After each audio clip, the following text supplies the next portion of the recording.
I will drink beer, Rodney will eat fries, we will all feed pigeons, and we'll have a grand time. Dr. Becker, how are you? I'm doing great, Dean. How are you? Good, very good, thank you. Good. So, who are you? You're obviously a vet. You are one of the highest ranked vets in the world. Some would say the top vet. But tell me a bit about yourself. I am a proactive integrative wellness vet, and the bigger question would be, what are those things? It's a lot of words, yeah. It is a lot of words, and I kind of had to piece them together to really most accurately describe kind of who I am and what I do. So I knew I would be a veterinarian. I knew I would work with animals actually my whole life. It's very clear to me I was put on this earth to help fix animals. I didn't think, honestly, I could cut the chemistry and math for vet school. So I just had to buck down and do it when I realized I wouldn't be happy being anything but a veterinarian. But I was raised in a really proactive, healthy home, and so it was very natural for me to use herbs. My grandma taught me how to grow wheatgrass when I was 12, and so I just grew up in a very healthy home. It was natural for me, for my parents to raise me using homeopathics and natural substances, so it seemed very natural for me to treat animals that way too. Well, needless to say, when I got to vet school, that was not the case. It was not okay. Or even when I would ask the question, why couldn't we use arnica for a sprain or a bruise? Because homeopathy obviously not accepted. In fact, acupuncture, herbs, homeopathy, chiropractic, all of the things I was used to, not really accepted or perpetuated in conventional veterinary medicine. So I knew I would come out being a holistic vet. And I'm fine with the term holistic, but it doesn't really encompass everything. So I like that term kind of integrative better. I like the term wellness even better because the absence of symptoms doesn't necessarily mean that your dog is thriving. So you can look good and still be sick on the inside. So wellness is really intentionally making lifestyle choices, excellent lifestyle choices that will perpetuate health. So I call myself a wellness vet because I like to partner with clients or pet parents to do that. An integrative veterinarian starts with the least toxic options first. And so in my pharmacy, I have a full homeopathic pharmacy, a Ayurvedic pharmacy, a TCM, a Chinese medicine pharmacy, a Western herb, Eastern herb, nutraceutical. And I do have the right side of the pharmacy, which are drugs, but we don't start there. Those are for life-threatening situations where if I don't administer those things, the patient would die. Yeah. So we start with the non-toxic side of the pharmacy. I do have the entire pharmacy at my disposal if needed, but I really believe in common sense medicine. So when you ask what I do, I really help people make good common sense choices, starting with the least toxic options first about how to help their animals either prevent disease or recover from a disease that they've been diagnosed with. So that's what I do. Sure. And of course you take the proactive approach. So you will look to keep the animal healthy before there is an issue rather than react to it. Yeah, that's exactly right. So in veterinary medicine, and what I learned in school, and actually what every veterinarian is learning in school, is that we wait until a dog or cat or our patient becomes sick, and then you will make an appointment. Pet parents will make an appointment, and they come in. We don't necessarily get to the root of why the dog or cat got sick. We just prescribe drugs that treat the symptoms, undoubtedly aligning up for another visit because we never get to the root of the problem. So reactive medicine is not addressing the whys. Proactive medicine really is focused on preventing disease and degeneration from occurring. So it is literally a 180 difference in approach. I believe that, human proactive medicine we're starting to see that in the last 15 years. Veterinary medicine is about 20 years behind human medicine. There are actually a few veterinary schools worldwide that are starting to offer elective courses in integrative medicine where this concept of intentionally creating wellness to prevent the body from breaking, which especially for students, it can just be a breath of fresh air to say, oh my gosh, I can practice that way. I can actually learn how to prevent the body from breaking. It's really invigorating to see young students get this right out of the gate. Most holistic veterinarians have a similar story. I think I was rare because I knew I actually got my acupuncture certificate my senior year of vet school. I knew I would come out being integrative or holistic. Most of the time, my colleagues get burned out. They're not happy with the tools that they have in their tool bag. They've got cases that they can't fix. They've got animals dying of things that they feel that they should be able to take care of. They become wildly frustrated, and they start incorporating other modalities out of sheer frustration or desperation. Okay. And that's a very common approach for veterinarians to get into holistic or integrative medicine. Proactive vets the concept of proactive thinking is starting to be applied in some veterinary schools, and it's really exciting and refreshing for those of us that practice proactive medicine. We're excited about that. So what could your average dog owner do to be proactive and avoid trips to the vet? So obviously, so in my practice, I schedule long appointments. We have hour-long appointments for rechecks, maybe 30 minutes. But we focus on three kind of pillars of health every single exam, regardless of what you're coming in for. We focus on species-appropriate nutrition. We focus on a balanced, resilient immune system. And then we focus on a strong, healthy body, so an organ system and frame, the musculoskeletal system. So, for instance, if your dog has cancer, God forbid, but then also blows out his or her ACL, we're really no further ahead. And if you're maintaining your dog's body weight and they've got beautiful sparkly teeth, but they have organ degeneration or they have another problem with another one of those pillars of health, we're really no further ahead. So I address each one of those big foundational medical principles at every single exam. And when I do get young animals, we can be proactive at any point, but it's best to be proactive with the young animals that aren't into degeneration and disease at this point.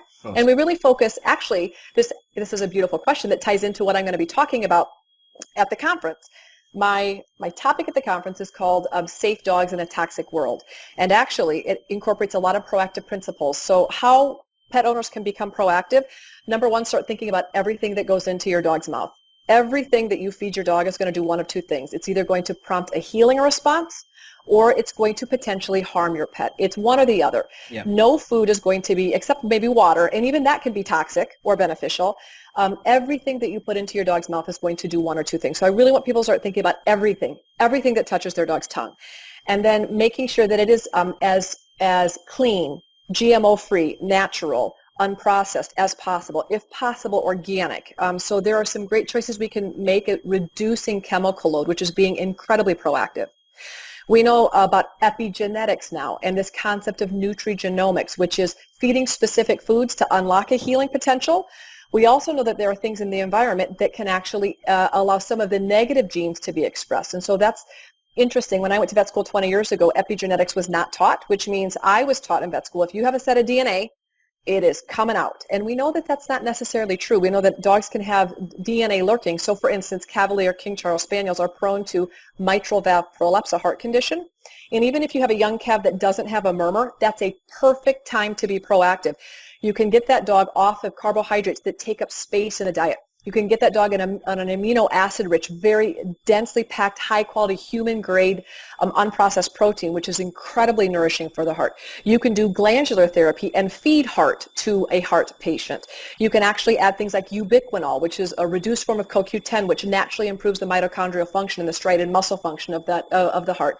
You can feed certain herbs like hawthorn. You can do this proactively and preventively when the puppy is young. And I know this because in my practice, I have dogs which are both sides have murmuring parents, and we know that the whole litter potentially has the DNA for that to be expressed. And yet, through wise lifestyle management, we can prevent those puppies from murmuring from preemptively treating them before the problem arises. So that's one example. Have you ever seen your last example there? Have you ever seen like a litter mate with which you've treated without the problem, and then another one with the problem who's been treated, well, hasn't had this proactive treating? Yep. Actually, that Cav example, that's exactly what happened. We knew the parents, and that the puppy came to me. The owner was very, very proactive. She knew what she was in for. She had had calves before. The majority of Cavaliers will present with some type of mitral valve issue by the time that they're 5. Not to say all of them, but the majority of them are predisposed to this. She knew that that was in the cards and in her dog's DNA. She took this approach, but she stayed in contact with the other 3 owners of the litter mates. And those other 3 dogs who were eating traditional, poor quality kibble with not bioavailable amino acids, those 3 dogs had varying levels of heart conditions that were diagnosed over the course of the next year. And her puppy, knock on wood, is still murmur negative. Now, that's not to say that her puppy, and I've explained this to her, her dog, it's not a puppy anymore, her dog may absolutely at some point present with a murmur. But do I think that we have backed up that potential for early degeneration through wise lifestyle choices? I do. We may not have been able to prevent the dog from ever having a heart condition, but we are darn well doing everything we can in our power to reduce the likelihood of that genetic expression being as bad as it could have been. Okay. So if people were to try and feed their own dogs from home without seeing a vet, say they can't get to one, they're not near one, they can't afford it, what would be the best advice you could give? Would it start at the diet? Yep, absolutely. So nutrition is the foundation of everything. And absolutely, we know that nutrition has the power to prevent disease and nutrition has the power to cause disease. So I believe the best money you could ever spend on your dog is to feed the best quality foods that you can afford to feed. And to be honest, Dean, for most people, that means home prep. If you really are looking to get the quality that you desire without necessarily going broke, the very best way to accomplish both of those goals of feeding your dog the best that you can, but also having full control and knowing the quality of the foods, every single thing that you're putting in your dog's bowl, you are well aware of where it came from, if you washed it, you know where you bought it, you know everything about it. That provides tremendous peace of mind. But there's always a but. Yeah. But it is important that people do it right. And the reason I say that, people say, Dr. Becker, you're such a stickler for balance. First of all, there's no such thing as balance. But this is what we do know. We do know that there are some guidelines, some really rudimentary basic guidelines that we can follow that says if we're even in the ballpark of potentially killing the dog. And I mention this because I'm such a huge advocate of raw foods. People that do it wrong come to my practice all the time, and I see dogs that have unintentionally been made sick from beautiful people with lovely hearts that did it wrong and hurt their dog. And I don't think there's any worse pain than maybe feeding a crappy kibble, injuring your dog that way, and then say, oh my gosh, and then go home, throw the kibble out, do an unbalanced homemade diet, and then make your dog sick again. And I see those clients, and it's heartbreaking. So I am a stickler for balance.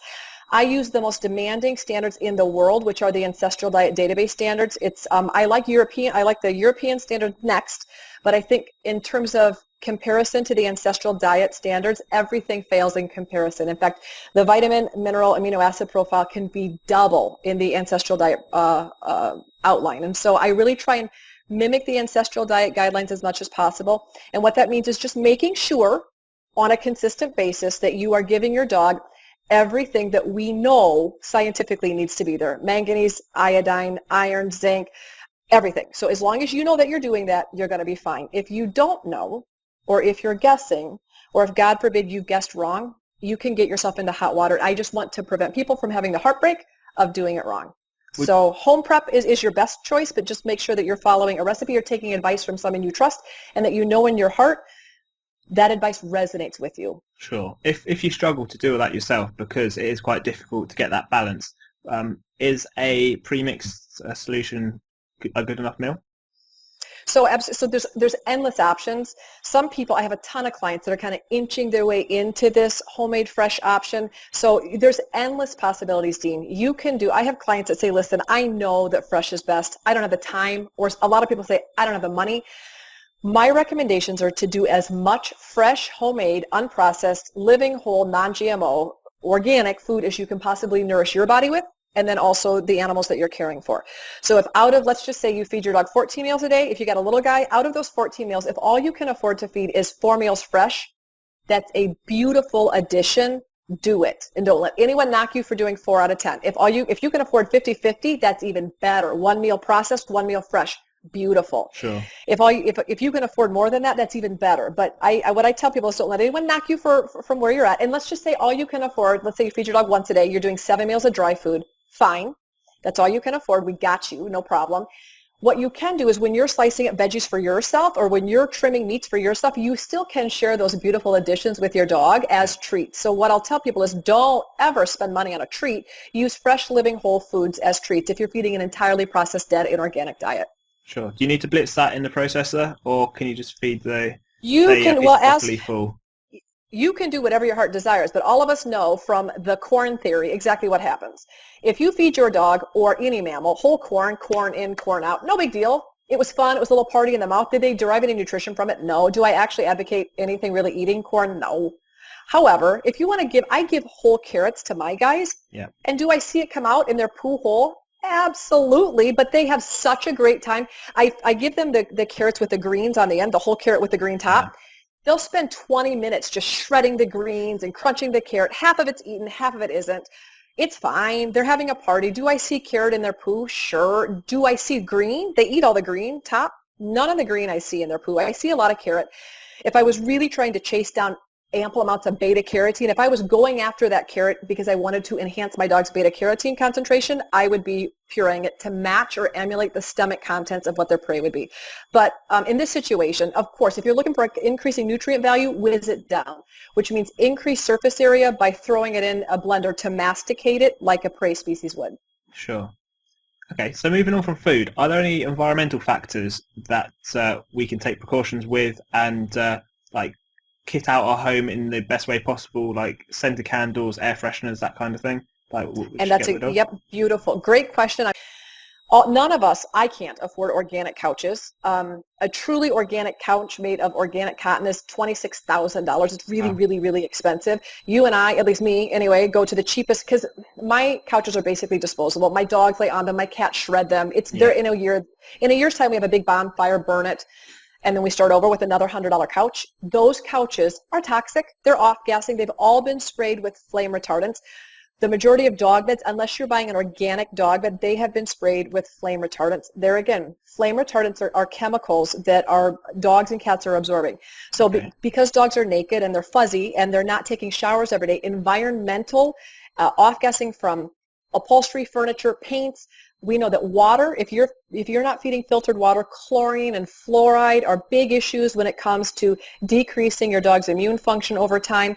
So think about water quality, food quality, what's going on in your home. Of course, scented candles that could be potentially toxic, all that needs to go. But then we have a second category of intentional toxins that happens at the conventional veterinarian. So I'm going to be touching on those issues at the conference as well. Vaccines. Most veterinarians, including myself, we want the dogs to be protected against disease. We're not interested in dogs having mass parvo or distemper die-offs. However, there's a huge difference between being protected, which we know after one well-timed puppy shot, dogs are protected for life. And we know this. Dr. Ron Schultz has proved it. He's my dear personal friend and my respected colleague. I've talked with him extensively, and we know this to be true. So every year, you giving your little teeny tiny fluff of a dog, I know that you know better to do this, but most people would give your tiny little 6-pound dog the exact same dose of parvo, distemper, adenovirus, parainfluenza, lepto, corona, Lyme, Bordetella, and rabies to the same dog every year, regardless of their health status, regardless of their immune system, regardless of their vitality or their age or their weight size. 6 pounds, 206 pounds, all the same vaccine. That's a serious intentional toxic load that people and pet parents can begin thinking twice about. So we're going to discuss that extensively at the conference, along with things like flea and tick pesticides, along with heartworm prevention. There's a lot of things that we can begin partnering with our veterinarian to help our veterinarian potentially learn how to make better choices as well. So we'll be covering some of those things during the conference. Excellent. I'm looking forward to it, and I'm sure a lot of other people are too. I'm looking forward to it as well. Excellent. When you're over here, what else are you looking forward to? I am looking forward to drinking beer. I'm looking forward to, I would like to do, I'm an avid bird watcher. Yep. So I have never, my father and I take a trip every year, and we went to London last year. 2 years ago we went to London. My father's not a bird watcher and his eyesight is not good, so we did not bird watch, but I would love it if someone would take me bird watching for an afternoon. Even if we could go to a park, and feed pigeons, I'm in. So you try and set that up. I'll see what we can do. Okay. I know Rodney wants a fish and chips, so... Yes, Rodney has a little French fry obsession. That's probably a secret, but Rodney obsesses about eating fries on occasion. So I will drink beer, Rodney will eat fries, we will all feed pigeons, and we'll have a grand time. I'm really excited. I'm so excited about the other honored and amazing gifted people. You guys have done a beautiful job of putting together a really compelling, excellent lineup of awesome speakers. So I'm just excited. Actually, probably the number one thing I'm excited about is to sit in the audience and listen to everyone else. I'll be in the audience too, and we'll be recording it as well, so we can watch it again and again and just soak up that knowledge. So it's going to be a lot to take in, I'm sure. It'll be wonderful. Excellent. So what's next for you? Obviously, you've got to the top of your game. Where do you see yourself going? You know, I don't think that that's ever the case, to be honest. You're always learning, aren't you? So, I am. I am a perpetual student. So the class I'm in right now is aromatherapy class. I am starting some PhD classes in sustainability. So I'm always in class. I'm always learning. I'm always excited to learn more. I'm always writing. Whatever knowledge I have, I'm trying to apply it to how it could be best utilized in integrative medicine. Okay. So I am a perpetual student. So next year will be filled with lots and lots of learning on my part, and then hopefully teaching. My passion is teaching. So hopefully whatever I'm learning, I'm able to pass along and convey to people who are interested in hearing it. So more of the same for next year. And I'm looking forward to actually doing quite a bit more writing next year as well. Okay. Are you learning more in the pet or dog area, or does that apply to humans and that reflects to dogs? So my sustainability studies is in in world ecology, obviously, but my focus will be obviously on what we can do in terms of sustainability for animals. Sure. But no, my medical studies are almost always pertaining. I do a lot of human CE, and I do a lot of learning about people.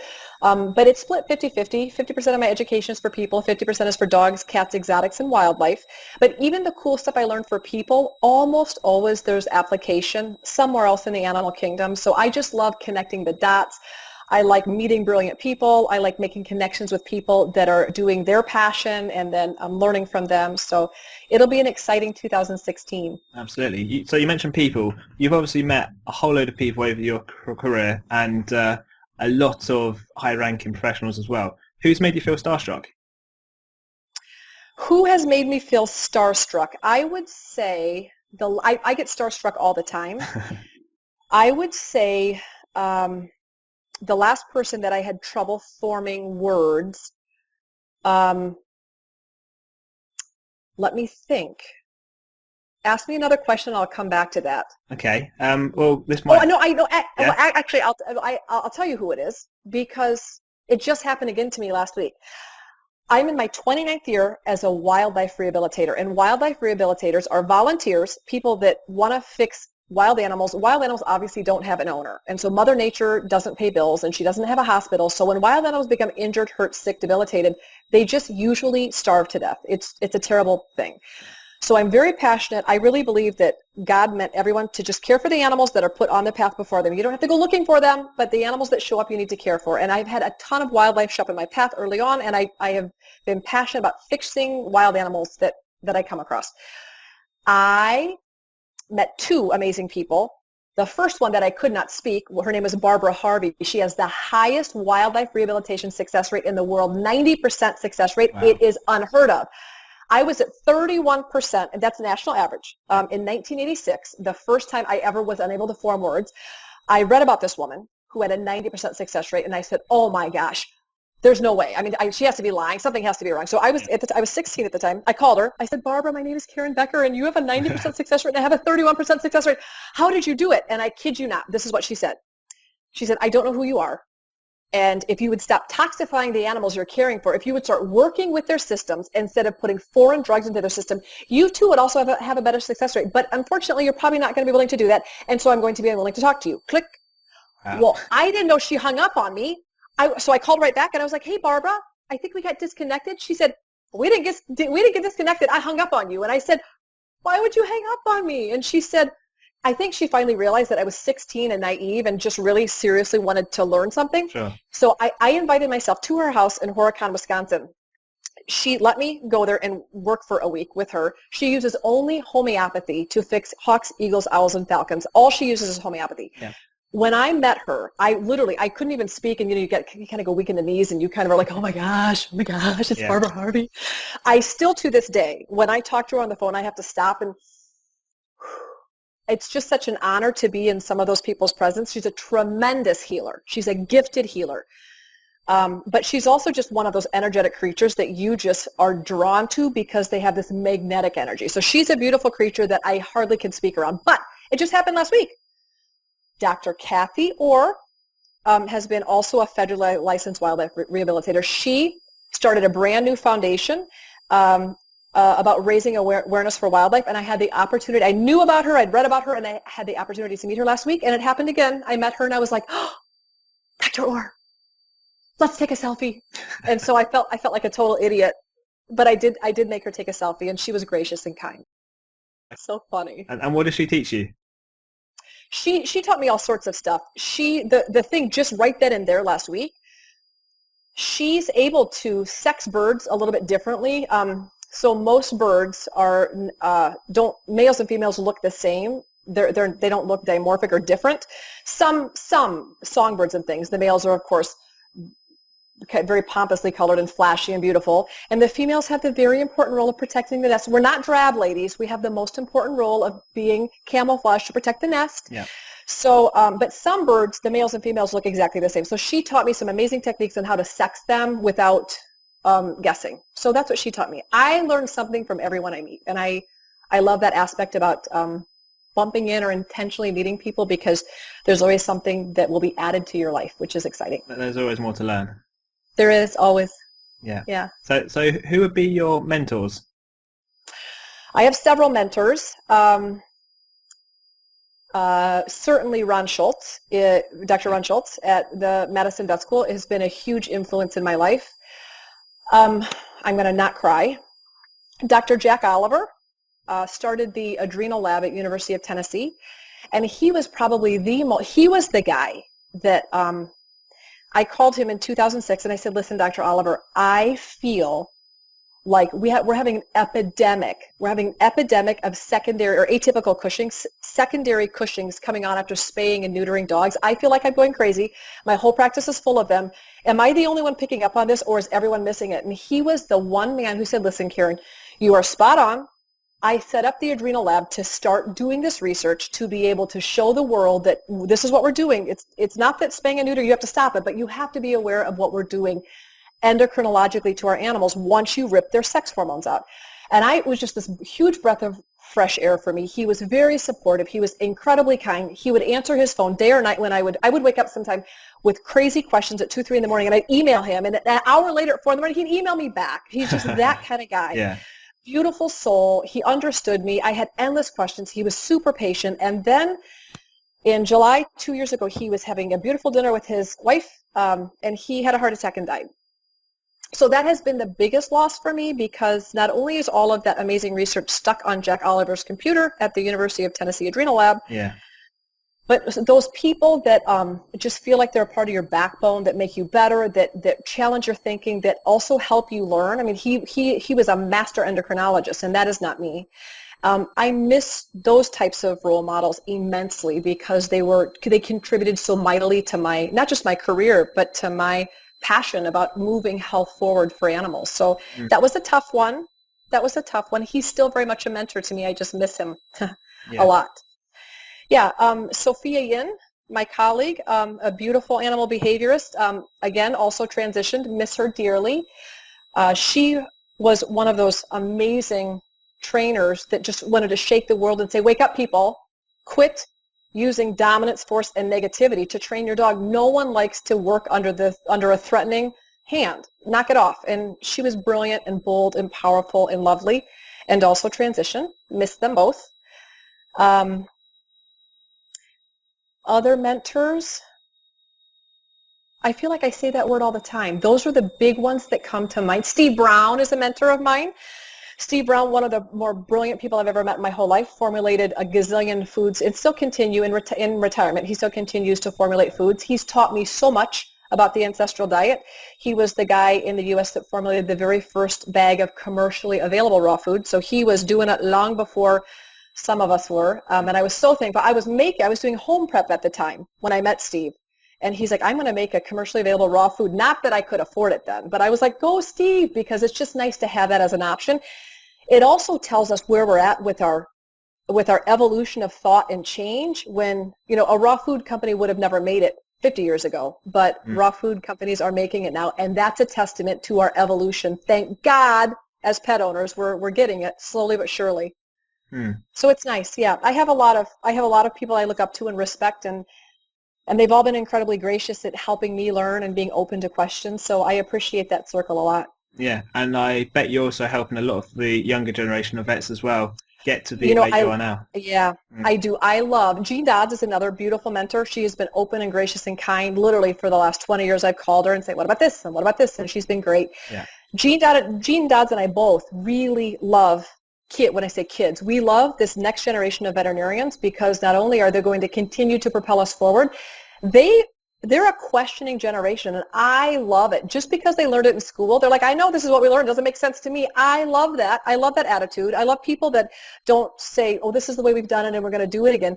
We have a whole younger generation of veterinarians that are brilliant and passionate, and also have a lot of questions. And that's exactly how we will change veterinary medicine, is with that mindset. So I love teaching younger generations because it's our lifeline to the next generation.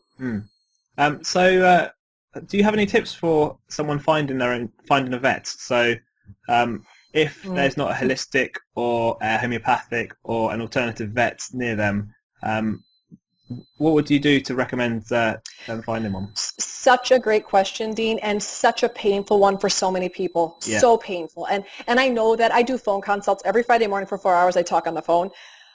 I would say half of the people are calling, literally, they're calling from some of them the Middle East, I mean, all over.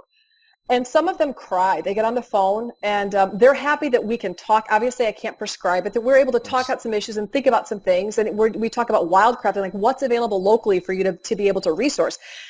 But it's so difficult because so many people know that they want to be partnering with a holistic vet. They know that they want to be partnering with a proactive or wellness vet. There are no options. So here's my recommendations. First of all, if you have a vet that you love, celebrate your veterinarian and tell them how much you love them. Everyone has hard jobs, but I will tell you that just the aspect of euthanasia, we're the only profession that we kill things as a part of our job. And that sounds rough, but that's the truth. We have a hard job emotionally, and so many veterinarians suffer from burnout, and that's one of those things. If you can just undergird and support the vets that you love, tell them that you know that their job is hard, and tell them that you love them for doing it, because vets need to feel that and hear that. That being said, if you have a beautiful vet, that's awesome. You're lucky. If you don't, then this is what you have to do. You have to become smart enough, bright enough, and empowered enough to be able to say to your conventional, narrow-minded, or even terrible veterinarian. I have some people in the middle of Wyoming that all they have are cow veterinarians, and the cow vet's a 2-hour drive. They don't have a dog vet. They would have to literally drive 3 or 4 hours to have someone who has seen dogs see their dog. So they're left with a dairy veterinarian. Here's what you do. Obviously, no longer are those days when anyone says to you, well, I'm the doctor. I want you to do as I say. You have to have enough knowledge that you know what's going on with, you have some idea what's going on with your dog. You've done some research. You've been online. You've been in chat groups. I'm going to encourage you to gain as much knowledge as you can on your own so that you go in well-versed and armed with the information you need to be able to make some wise decisions, number one. Number two, once you're at that empowered place, it's really important that you say to your veterinarian, listen, I love you, cow dairy veterinarian. However, I am in charge of my dog's health. And so this is something that I really try and teach my clients all the time. Your job as a pet parent is to hire and employ a veterinarian, or really preferably several vets. If you have the luxury of having an ER vet and a chiropractor and maybe an acupuncturist, and maybe your dog needs an internal medicine, or maybe your dog has to go to an orthopedic surgeon because they have an orthopedic issue, all that to say, those people probably may not be integrative. They may not be lined up with where your viewpoints are on what you should be feeding, and they may actually totally disagree with what you're doing. Totally fine. Your job is to have a conversation with your veterinarian that goes something like, listen, my job is to take care of the animals in my care. I'm paying you. I want to partner with you for your advice, but I'm ultimately going to make the decisions, and it may not be what you think. Like, for instance, I'm not interested in over-vaccinating my dog. I do want to do a titer, and I understand it's your policy, but I'm asking you to titer my dog. If worse comes to worse, you end up having to, I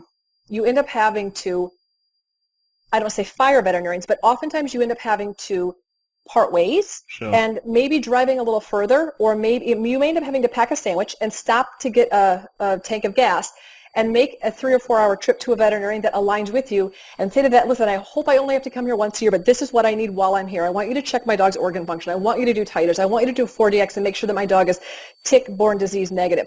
You're going to compile all that together in one beautiful road trip. In my opinion, Dean, it's well worth it. If all you have is one veterinarian that's 3 hours away, honestly, pack up and go there. And then all you have to find is an emergency veterinarian. If God forbid it's 2 a.m. and your dog is hit by a car or some kind of crisis, you have to have someone to be able to take that emergency to. Yeah. But once you have the emergency issue nailed down, you really don't need for that day-to-day veterinary stuff, God forbid, unless you're not having an emergency. The goal would be to partner with a lifestyle veterinarian so that you have your bases covered on aligning yourself with viewpoints, ideas, feeding techniques, that you're lined up with someone that resonates with your view on how health and wellness should go. If you don't have that, then your job is to say to your veterinarian, listen, we're going to have to agree to disagree, and this is the approach I'm going to take, and I want you to respect and honor me, and I'll respect and honor you, but I'm going to do things different, and I need your support. And that can be a painful conversation, but a conversation that I encourage everyone to have if you don't have the luxury of having an integrative veterinarian.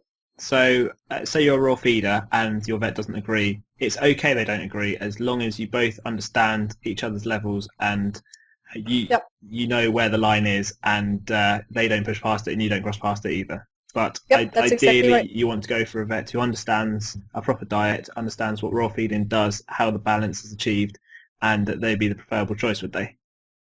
Of course. And what partly by you just aligning with someone who gets it is those of you are just, all of you are going to shake your head and say, oh my gosh, I totally know. What happens, Dean, is if all you have is a conventional veterinarian that has never heard about raw food other than, oh my gosh, it's new age, new wave, you're going to kill your dog. Yeah. Every single thing that your dog, I had a dog who ripped his dew claw during a hunt trial. He had physical trauma of his dew claw when he was in the woods running. She went to the ER, and the ER doctor said, it's the raw food that weakened your dog's ligaments and tendons that caused him to tear his dew claw. You shouldn't feed raw food. So, and all of you saying, oh my gosh, all of you have similar stories where veterinarians can connect the craziest stories. The minute you say raw, everything, your dog's every issue is caused by raw food. Yeah. And that's frustrating. However, if that's the only vet in town, this is what you can say. Hey, listen, Mr. Jones, Dr. Jones, I know that you think everything happening in my dog's body is because of how I'm feeding it, and I appreciate that. We don't have to discuss it every single time I come in. You can go back in the back room and talk about me. And those are some conversations that can be difficult, but that you end up having to set some pretty good boundaries or you'll go crazy. Yeah, I imagine it'd be fairly awkward because you hear these stories all the time, and it just sounds really difficult. And for someone who wants to get into raw feeding, if they see these horror stories, they're put off straight away, and that's not how we want to encourage things, is it? I know. And it's the other thing that I've heard, and it's devastating. People say, I just don't tell my vet. And I get that. Who wants to argue? I mean, arguing and it's negative. It's energetically exhausting. No one wants to argue. And the last thing you want to do, you're paying for your time. The last thing you want to do is fight with your veterinarian. But I have a lot of my clients say, listen, when I'm traveling or out about, I just lie. And that's terribly frustrating to have to not communicate honestly with your veterinarian because you fear what the backlash is going to be. That's not a healthy relationship either. But we are stuck because not every veterinarian has their head out of the sand yet. It's frustrating. Do you see as time goes on that more and more vets are getting it? Absolutely. And in fact, Dean, I only see the industry pushing this really in the only direction that it's going right now. 20 years ago, those of us as veterinarians that were raw feeders, literally, I was 100% ostracized by my peers and colleagues. They thought I was crazy. Yeah. And of course, I have to stand for what I know to be true. And so I don't care when I say that. I'm sad that I'm not a popular veterinarian, but I also have to be true to what I know to be true in my reality. So you forge ahead and do what you need to do. Not only are more veterinarians interested, there's more private research going on, but what's fueling this is that the big kibble pet food manufacturers, especially in the U.S., all they could do traditionally is bash it. Raw food's going to kill your dog. It's absolutely going to kill your dog. Well, what happened 8 years ago is that raw, frozen, holistic, natural is the fastest growing market segment in the pet food industry. Yeah. And let me tell you, kibble manufacturers don't give two hoots about anything other than the dollar bottom line. So what's happening now is that the major kibble manufacturers, the only option, you could bash it, you can make your own, or you can buy up the companies, and that's exactly what's happening.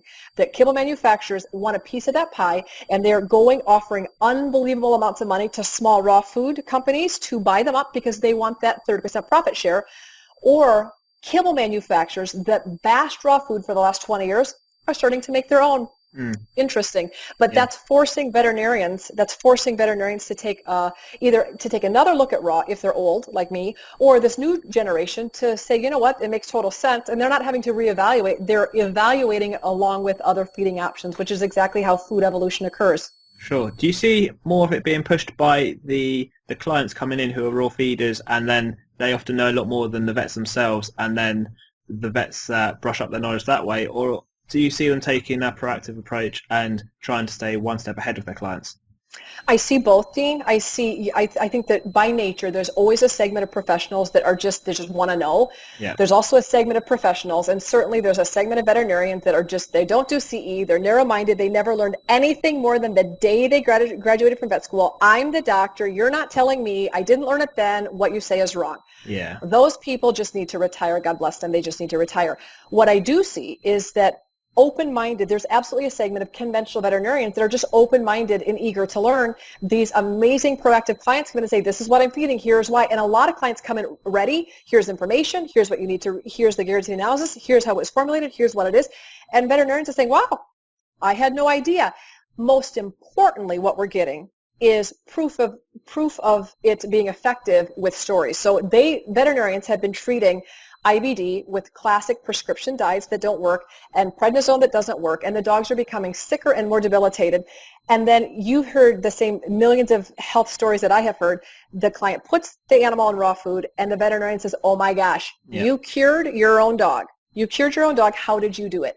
Those are the stories that should get every veterinarian in the world to stop and say, this is something, and then to have it repeat it with allergies and autoimmune disease and right down the line with all of the debilitating degenerative diseases that we see in practice today.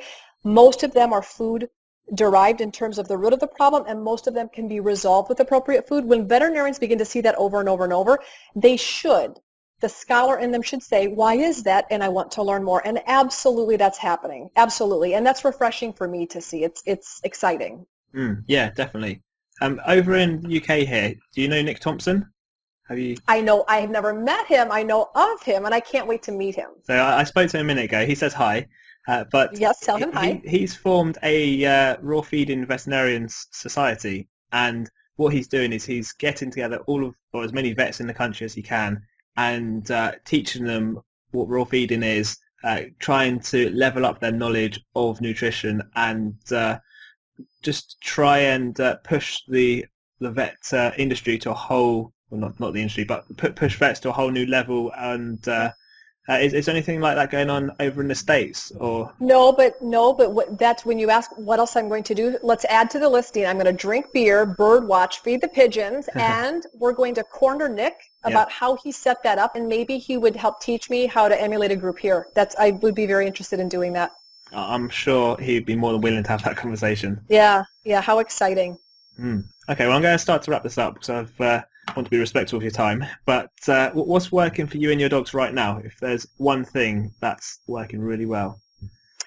I'm on a little bit of a indinol of a dim kick. DIM, diindinol methane. Diindinol methane is a derivative from cruciferous vegetables that help bind up extra estrogen in the body. So here's what I know to be true. After I damaged thousands of my patients, first of all, let me back up and say this. I was raised in a kill shelter. I started volunteering at 13, and I still will stop back in there. I don't actively volunteer there anymore, but for a good 15 years, I put to sleep hundreds of animals, saw a lot of death, and was neurotic about spaying and neutering. So I formed very strong opinions about everything being spayed and neutered before 6 months of age. I made everyone at my practice spay and neuter their dog before 6 months of age. Yeah. Then I got on my knees and apologized to them 6 years later when I made them all sick, not knowing. That was the biggest professional mistake I've ever made in my life, is assuming that responsibility would correlate with spaying and neutering. And I don't even, this is not the time to have the conversation, but I made a lot of mistakes in my practice, that being the biggest one. And then I just have to think, I have my sex organs, and I've never had an unwanted pregnancy. And there's a lot of people that are able to maintain their ovaries and uterus, and they don't have litters of unwanted children. It's possible. Yeah. With appropriate education. And for those people that it's not possible, if you have really irresponsible clientele, just do a vasectomy or just do an ovary sparing spay, which means stop the reproduction, but keep the sex hormones flowing. I didn't know that in vet school. No one told me about this in vet school. No one told me at all. I stumbled across it and figured it out from me having a bunch of ferrets die of adrenal disease and then all my dogs getting adrenal disease in my practice. This is when I contacted Jack Oliver. All that to say, in 2006, when I realized everything was toxic with estrogen, male dogs, female dogs. In fact, neutered male dogs have the circulating estrogen of a cycling female dog. That's how sick many of my patients are. There's this beautiful substance, DIM, that's found in cruciferous vegetables that I'm feeding my pack right now to help balance their sex hormones. So my dogs were spayed before I knew better. Yep. I hurt them too, and now everything in my family is hyperestrogenic, and they have them on DIM in the form of cruciferous veggies to help decrease their sex hormones, and it's working. It's working. I do their blood work every 6 months, and everyone's estrogen is high, and I've incorporated veggies that have appropriate amount of DIM in it, and I'm able to help control their estrogen. So I'm on a big DIM kick right now. Okay. Is that something you would recommend other people to do? You know, not every dog that's been spayed and neutered, not every dog has secondary adrenal issues. But let me just say this. When you traditionally spay and neuter a dog, which means you completely remove their sex hormones, gone. Yeah. You take dogs that are fully hormonal and you make them asexual, literally, asexual. The last remaining piece of tissue in their bodies, the adrenal glands that sit on the pole of their kidneys, there's a middle layer in the adrenal gland that can still produce a tiny amount of sex hormones. The adrenals were never meant to produce all the sex hormones for the body. That was the job of the ovaries and the testes, but we ripped them out at surgery. So now these little teeny pea-sized glands are secreting a microscopic amount of estrogen, and then the body says, oh my gosh, give me some more, give me some more. And so in boy dogs, they produce a little testosterone and a little bit of estrogen, but the body says, oh my gosh, give me more, give me more. Well, what ends up happening is we upregulate adrenal production of sex hormones, and the adrenal glands were never meant to produce sex hormones. Okay. The majority of spayed and neuter dogs produce too many sex hormones, and what it looks like a thyroid dog. These dogs have hot flashes, they pant all the time, they're fat, they have poor hair coats. You check their thyroid, the thyroid's beautiful. It doesn't kill them. They just have poor quality of life. They're sluggish. They don't feel they don't feel good. And they're not really living a full life to the extent that they should because they're endocrinologically off balance. So if your dog has symptoms and it's like, oh my gosh, that sounds just like my dog. I've checked the thyroid's fine. I'm going to check adrenal levels. If your dog is hyperestrogenic, absolutely consider adding DIM as a natural way to help control estrogen. Okay. And that's diagnosed through blood work? Yep. Okay. Yep. And needless to say, like our grandma said, everything in moderation. So if you think your dog is probably hyperestrogenic, and to be honest, most mammals are hyperestrogenic, you doing a little bit of crucifers, kale, a little bit of kale one night and a little bit of cauliflower the next, or broccoli the next, bok choy the next, you just rotating in some crucifers is a good idea. Don't go crazy. The Dr. Dodds will tell us it's going to bind your thyroid. So don't feed all cruciferous vegetables, but incorporate a serving a couple times a week, and that will help balance your pet's estrogen levels. Sure. Okay.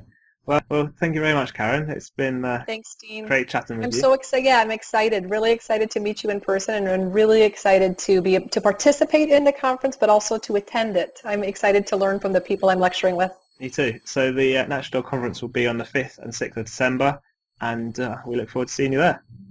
Very good. I look forward to seeing everyone. See you soon. Bye. Bye-bye.